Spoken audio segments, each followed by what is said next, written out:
আমি বাংলাদেশ ইসলাম ছাত্র শিবির গাইবান্ধা জেলা শাখায় সভাপতি নিযুক্ত হয়েছি।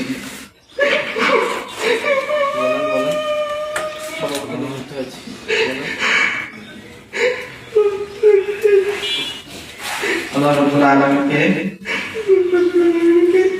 সাক্ষী রেখে ওয়াদা করছি যে আমি শিবিরের মূল লক্ষ্য উদ্দেশ্য হাসিল ও কর্মসূচির পরিপূর্ণতা বিধানকেই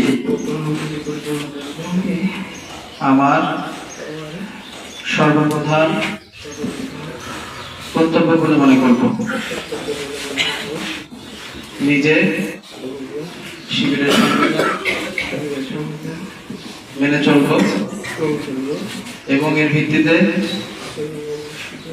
শিবিরের শৃঙ্খলা বজায় রাখতে, সুষ্ঠু নিয়ম পদ্ধতি প্রতিষ্ঠিত করতে ও চালাতে এবং এর সংরক্ষণ করতে যথাসাধ্য চেষ্টা করব।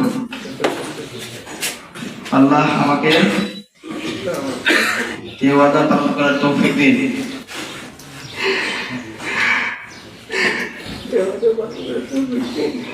আমিন।